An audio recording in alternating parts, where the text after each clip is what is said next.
Hey everybody, we're back to go ahead and reassemble this Moto X.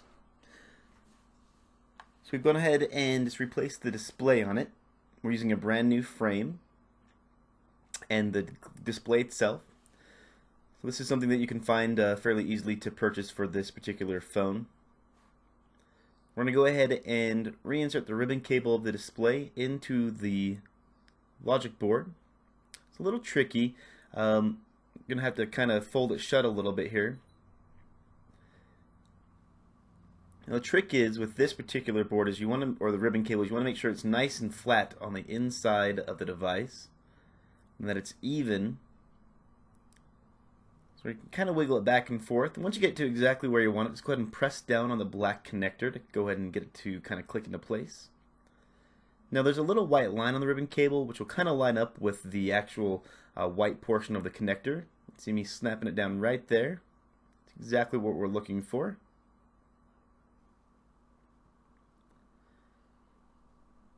Now we need to go ahead and push this board into its place. Now with the ribbon cable being new, it's not extremely bent. You'll see the board kind of want to push away from the actual frame of the device, and that's completely fine. Now if you were just doing a display and reinserting the frame, it's pretty easy.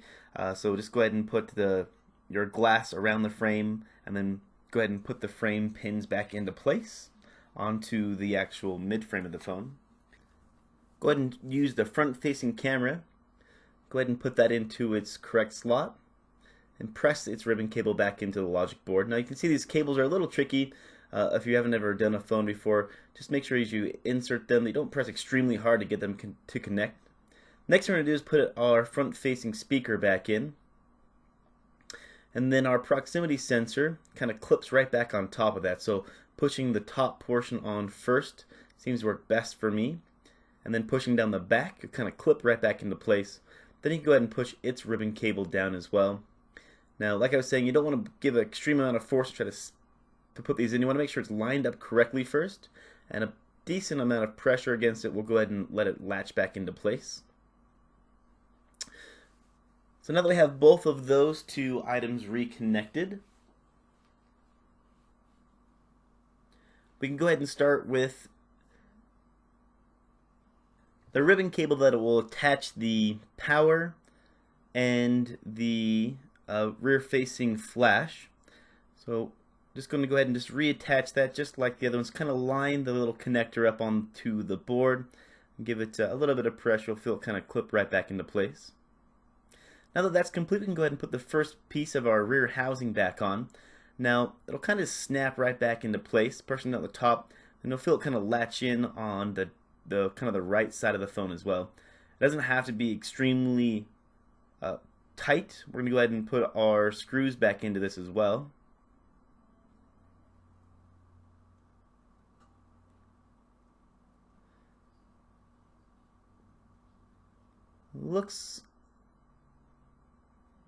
Just checking out that new cable I got. It looked a little funky. If you remember from the teardown, this was the broken piece that I was fixing on the phone, plus the screen itself. So we'll go ahead and put our screws back in using our Torx driver here.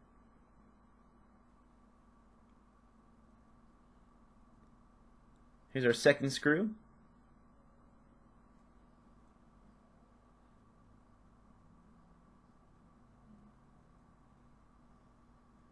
The one right next to the camera.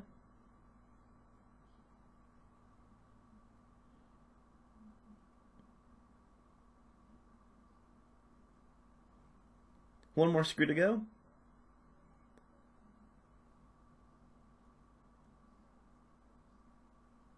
And that is our fifth screw for the top housing.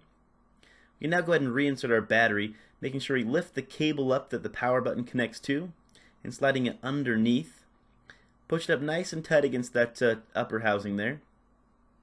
We can go ahead and reconnect the ribbon cable. This can be a little bit tricky. It doesn't always want to go right back into place.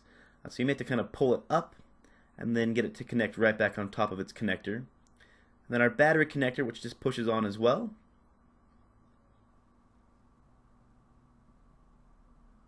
Now if you need to, since I did replace this cable, I might put a little bit of adhesive underneath it to kind of keep it down. I'll put this battery flap underneath the cable rather than on top. And it looks like that's what I'm going to do. We can go ahead and put our power button and volume button ribbon cable back on. You'll see that on the cable itself it has two holes that'll line up with two pegs on the mid frame, so you can't really put this in the wrong spot.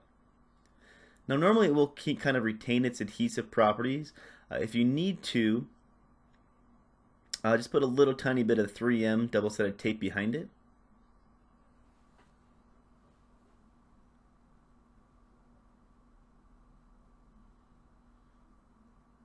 So the next portion here is to put in our volume and power button.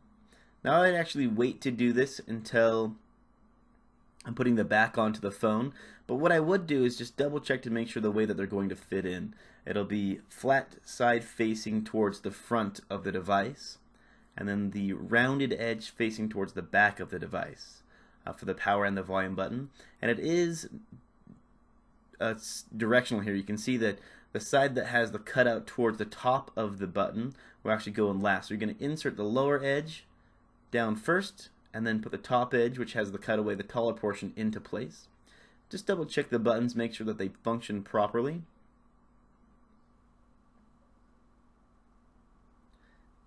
Go ahead and pull up our connector here.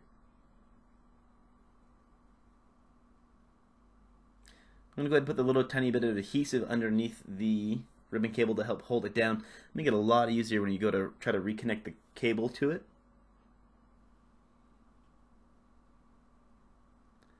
I'm not going overboard, just a little tiny bit of adhesive. Same thing you'd use to reattach a phone display to a mid-frame.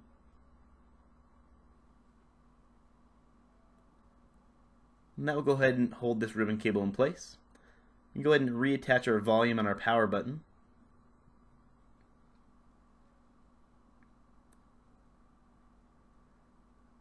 We'll go ahead and push the latch down to reconnect this.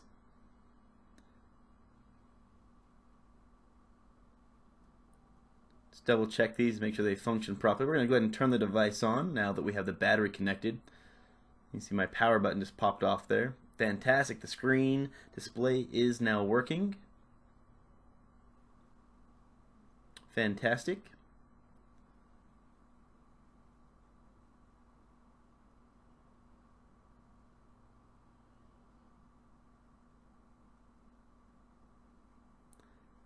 Again, those buttons will kind of hinge back into place.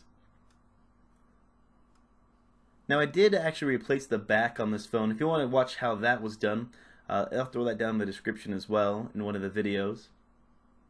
So if you're looking to replace the back on your device, that is an option for you as well. The next portion is go ahead and put in our rear housing down here at the bottom. It will also just kind of clip right back in place like the top when a screw is still stuck in here. So I'm going to go ahead and put the first screw in. Put in our second screw.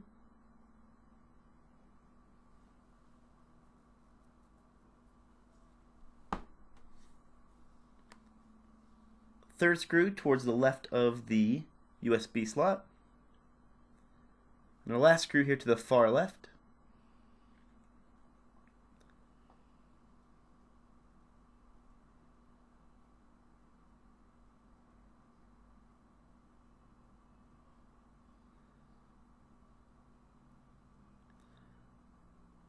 So our power button, volume button, like I was saying, you'd want to maybe hold off on putting those in until a little bit later. You can use it just to double check and test your power on your device. This cable just does not want to stick down. So rather than put the phone back together and let that cable have the option of coming out, I'm just going to put a little tiny bit of adhesive behind it. Just a little 3M double-sided tape.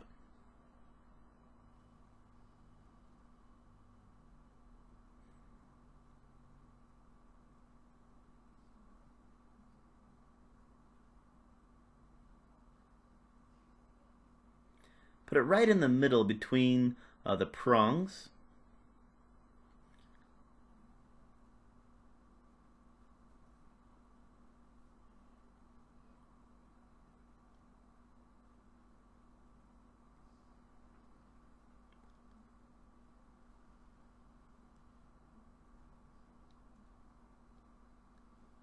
Try to remove the backing here. This little tiny piece of tape can be a little bit tricky sometimes.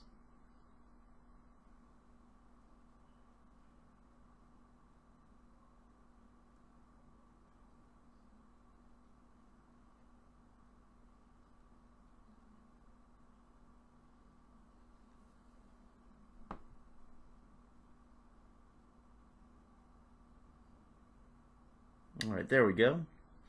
Now with that done, we can go ahead and put our volume button on and basically adhere it back to the mid frame of the phone. That way once we reassemble it, it's not going to want to pop off.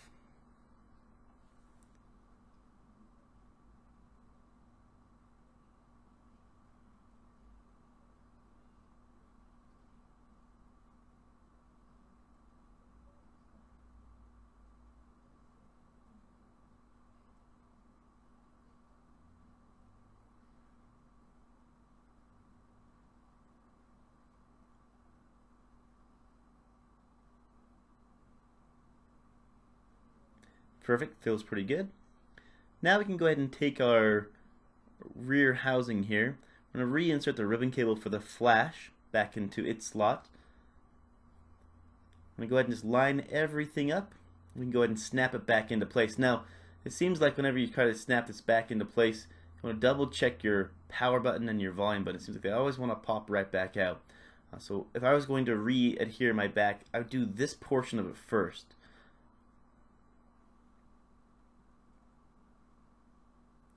Doing so and pressing down right here will keep those in the correct spot. And then you could work your way around the phone, just clipping the clips back in.